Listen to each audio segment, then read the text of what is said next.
But in the meantime, need some help. We need to take it for a drive, and I'll tell you about the problems which he has told me about. I think I can even fit my head in there. This is a brand new campervan project, and at the moment, it's a completely empty panel van. There is nothing in it. Well, apart from a couple of seats so you're able to actually drive, but it's an empty panel van. I'm going to show you around the back exactly what it is and also what we're going to have planned for it. It is the tailgate model, which is a good start as far as I'm concerned. The tailgate is definitely my preferred option. But look at this, it is completely empty. There's nothing actually in here. Like there really isn't. It's like the van is completely finished from the back of the front seats. And it actually has. It's got the bulkhead delete. And once you've had that bulkhead delete, you just forget about everything that's behind it, which means you can actually see the airbags and things such as that. Let's get inside and have a closer look. So you've got the cab liner there, and then after that, it's just complete metal, and that goes for the floor as well. There is no flooring, there's no load liner, there's absolutely nothing here. And look, you see that trim? Well, it just completely ends there, and it's no different with the back of the seats. This van is a completely blank canvas. It's something to start from, a base that for a van that's going to be used for many different purposes. And we're going to go in that because I actually need some of your help. I have some questions, some ideas which I need some answers to. So let's see if you can help me out. Another great bonus, look at that, it's got twin electric sliding doors. Yes, it is a twin slider, which is a benefit, but also could pose some problems with some of the questions which I've got. Anyway, this van, like I said, is a project van, and we're going to be involved in it all the way through because I'm helping out with it, but it isn't actually my van. This van has got just over delivery mileage on it. The owner of the vehicle has driven it down from Bristol down to its base down in Plymouth. And the van itself is a T32. It's the Commerce Pro and the 2-litre diesel. And the owner himself has said he absolutely loves it. He wanted to get up there, pick it up for himself, collect it, and he's been doing a bit of driving in it since. And he did say that it is the best van that he's actually owned. And he's owned quite a lot of vans. So this van is going to be for a special purpose. It's going to be used for lots of different things. One of them being carrying motorbikes. It's going to carry motorbikes and it's going to carry mountain bikes as well. So the requirements are quite specific. So whereas we'd normally think about a campervan conversion and we'd have the kitchen units down the side, we'd have a sink, we'd have the heating, we'd have the cooker, you know, all that kind of things. It's going to be a little bit different. It's going to be a challenge. Let me see, it's not even got a floor at the moment, so that's one of the places which you're going to have to start. So phase 1 is going to be sound deadening and insulation. So yes, so he's looking to sound deaden it, insulate it, he's going to need a floor for it, and he's obviously going to want to carpet it as well, because driving this at the moment, yeah, it's rather echoey.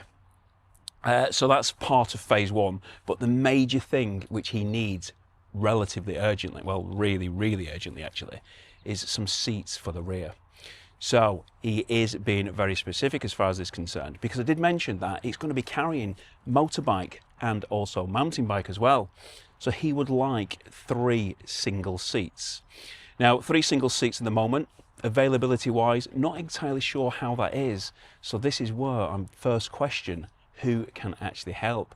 I know a lot of converters actually watch this channel, so if anybody knows of 3 single seats and the various different options for that, then do let me know. It is a requirement that needs fulfilling rather quickly. So each of those individual seats, the purpose behind it is that they can be removed very easily. So for instance, you're going to have the 3 seats. If he wants to put a motorbike in there, he can remove one of the seats, secure the motorbike in place, and then go on his travels as he would do. Now, additionally to that, which might not necessarily be in phase 1, will be a bed system. So there's going to be needing to be a bed system. He's going to need to sleep in the vehicle as well. So for that, we're going to be needing a removable bed system because we don't want the bed in there to be completely permanent. Now, I've obviously just done a video where I talked about the slide pod in the Kia PV5, and that's obviously a removable system, but that takes up the entire rear of it. So that wouldn't be suitable for this. But what other options are there? I do know a few in my head, but I want you to suggest some. I want you to come up with those suggestions and let me know. Let me know the options which we should be investigating, because that is something which we're definitely going to be doing. We're going to be having a look at what different options we could do. It's not going to be a case of that is what works, let's go for that. We will look at some different ones and see which is the very, very best for this van. The setup which is going to be needed in it is kind of really like a Caravelle, so kind of like a bit more of a plush upmarket passenger carrying vehicle with that ability to be able to put that bed in there. So hence that's where the carpeting comes in, the removable seats, and then the removable bed system. Removable bed system is phase 2. And there's also going to be other phases, which I'll come on to in a minute, but part also of that phase 1 and phase 2. Now, he did say that his requirements for cooking are not really going to be necessary. He's not really going to need to actually cook in the vehicle, but he will need some sort of electrics. Now, this vehicle has actually come with that leisure battery. That leisure battery will be able to be powering some different devices, but he's also suggested that he might need a little bit more. Charging mountain bikes, charging devices, powering laptops. The fridge is obviously the big one. This vehicle is going to be going onto the continent quite a lot. So having that ability to be able to keep that fridge operational whilst the actual vehicle battery isn't being charged is something which is going to be very beneficial to him. So that might be where a portable power station comes in. Now, we know the uses of portable power stations over the years have been vast. They've changed in the designs, the capacities. They are much bigger than they used to be. And a lot of people have gone for them because they have been able to be used in different scenarios. And this is potentially one. So that's effectively phase 1, but there are other bits outside. And part of that phase is going to be putting some glass in here and potentially also here, because he is replicating it to be kind of like the Caravelle. And obviously the Caravelle has got glass all the way around. So is he going to want glass in the back there? I don't know. I don't know. That is a question, but yes, he will definitely want a window there, but that isn't the necessity. That isn't going to be part of that phase 1. Additionally, some styling, and I have to have a look at this. Look at this. That is definitely something that's going to have to be checked. I think I can even fit my head in there. Yep, I can. I can definitely fit my head in there. That is something which he's going to want to change, and I know he does. So different suspension, whether it be coilovers, I don't think he's going to be going for air ride on it. But yes, that is what he will be doing, along with some alloy wheels. So any suggestions of alloy wheels? I think he might be going for black or maybe kind of a graphite colour, something like that. But yeah, ditching the standard alloy wheels and going for some alloys. And additionally, some front styling. So we've seen that a lot of vans now have got these styling packages, the different spoilers, the different splitters and things like that. Certain different variations here, more and more of them are now hitting the market, and that's something which he's going to want to do. And I just remembered one of the problems which he's told me about, and I'll tell you about that in a minute. So as far as this is concerned, again, something that what a lot of other people have been doing, they've kind of been putting a black gloss strip here just to kind of bring the colour out a little bit. And I think as far as this one's concerned, if that was gloss, these would have to be gloss as well. He has already, around the back of the vehicle, he's already put a bumper protector on there, which I think actually looks really good. Let's go and have a look at that.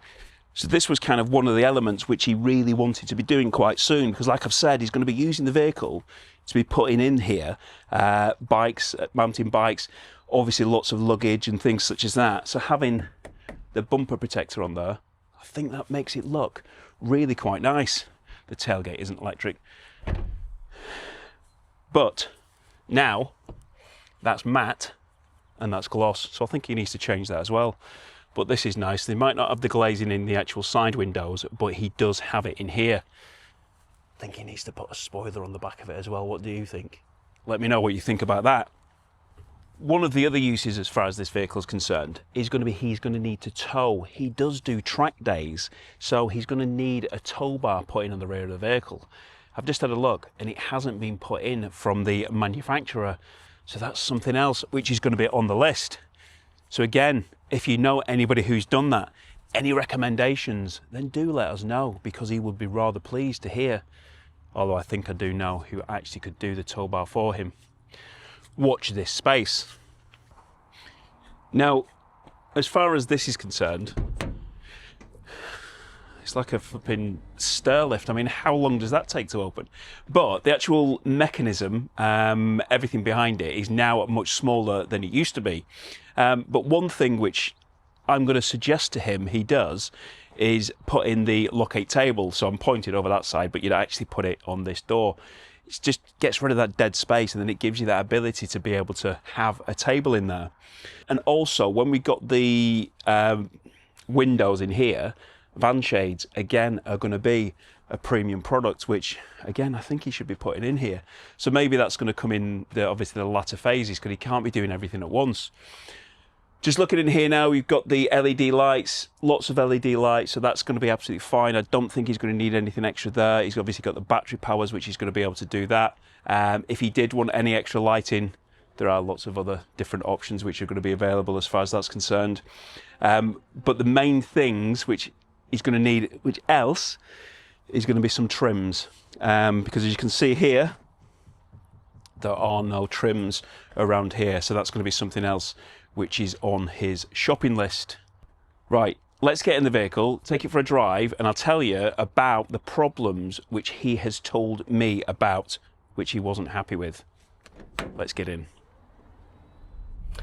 So, I've driven a few of these now, but every time I've driven a van, it's been a camper van, or at least something thereof. It's always been sound deadened and insulated. This van has got none of that. It's got nothing in the back, and boy, do you know about it. You can hear absolutely everything. I mean, I can hear now fuel slushing around the fuel tank. I mean, I'm only traveling at 10 miles an hour, and every time there's a change of, there we go, I can hear it sloshing around. Not something which you normally hear when you're in a camper van. Now that is obviously in his phase one. That is definitely something which he is going to be doing, and would certainly be at the top of my list. And I have also suggested as well that the door cards as well also get done as well, because I do think that makes a big difference.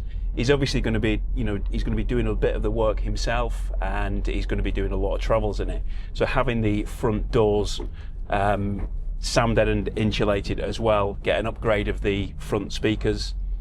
It's, you can't really go wrong by doing stuff like that. So that's just kind of one of the observations which I've made whilst driving it, because it's different to the camper vans which I generally drive. But as far as this one's concerned, it's the automatic, and it's a really nice automatic gearbox. There's no point me talking about that. But his concerns, his problems which he had. So he picked this up from Bristol, as I say, and drove it back, and he said that the first thing which he noticed when he got it was the kind of lack of preparation. It was dirty, it was a mess, it could have done with more work as far as that was concerned, but the main thing he didn't actually realise until he got back, that he wouldn't actually let me take the vehicle until he cleaned it. But that's the roof. He said the roof was absolutely covered in turkey sand, I think he referred it to as. But yeah, it did look a bit of a mess, so he didn't want me taking that out before. Obviously, nothing major, but the lack of care was one of the things which kind of made him think a little bit about it. Now, there was a rattle. When he said that I was going to be picking it up, he said there is a rattle which is going to drive you mad.